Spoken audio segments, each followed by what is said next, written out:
Sa puntong ito, kumustahin natin ang sitwasyon sa Rojas City sa Capiz. May news to go si Steve Dailisan live mula sa Rojas City. Steve. Actually, Cara, biyahe pa lamang tayo ng Rojas City. Pero galing tayo sa probinsya ng Aklan at umakyat na nga sa Siam yung bilang ng mga patay sa probinsya ng Aklan. Marami rin tayo karang nakita sa ospital, sa Calibo Prevention Hospital na mga nagkasakit. Siksikan na sila dun sa mga pasilyo. Ngayon, karamihan dun mga inuubo, mga nilalagnat, mga batang nakakaranas ng diarrhea. Sila yung mga galing dun sa mga barangay, na mga pinaka-naapektuhan ng pag-inulan.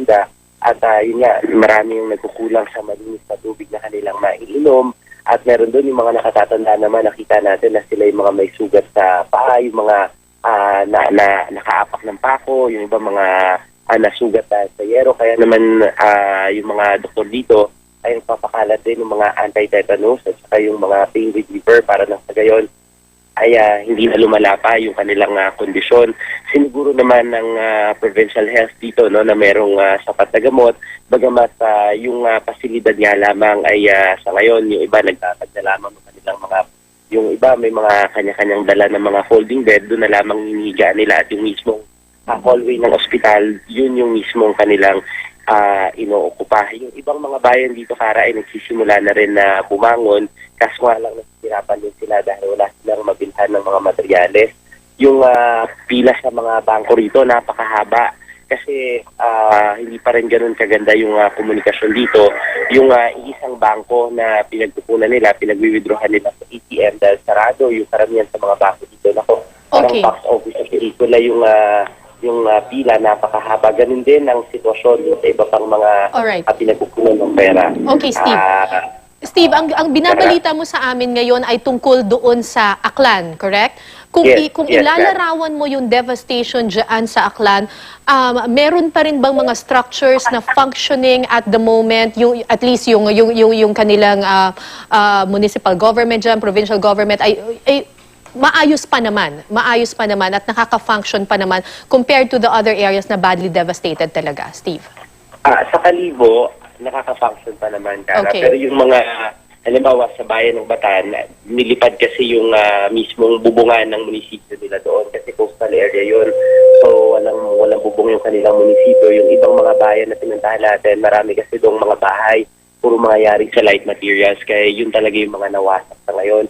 Wala rin silang malipatang mga evacuation center dahil yung mismo mga eskwelahan sira rin. So ang ginagawa nila, naghahanap sila ng mga kamag-anak, lumilipat para doon meron silang matulugan. Cara. Okay. Now, magpunta naman tayo sa Rojas City. Nakikita ko yung video na pinapakita kanina that you rode a motorbike para makapasok ka sa Rojas City. Ngayon ba ang roads towards Rojas City ay passable na pero light vehicles lamang? Ngayon, passable naman na yung kalsada patungo ng Rojas City. Actually, yung dinadaanan namin, meron pa rin mga natumbang mga poste, meron pa rin mga puno, mga ilan-ilan, pero kahit pa paano, nadadaanan na ng mga sasakyan. Yun ang pinaka-importante para makapasok yung tulong. At meron na ba tayong bilang official count ng casualties in Rojas City, Capiz?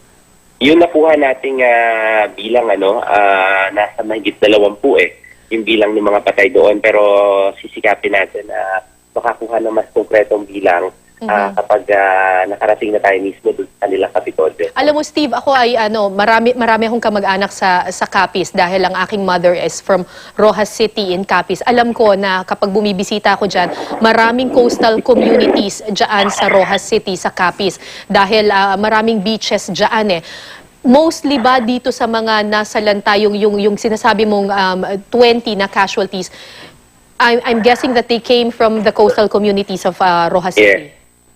Yes, Cara. Actually, ganun. Yung mga malalapit sa coastal communities, sila yung talaga namang napinsala ng husto. Sila yung mga nakaranas talaga nung sabi nila, may storm surge din doon silang naranasan.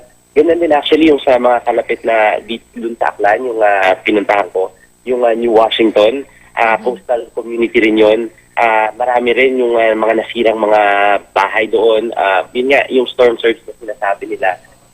Yun yung talagang hindi masyadong napaghandaan pero yun yung nag-iisa sa mga problema nila bukod dun sa napakalakas na hangin. Alright, maraming salamat at mag-ingat kayo dyan, Steve Dailisan.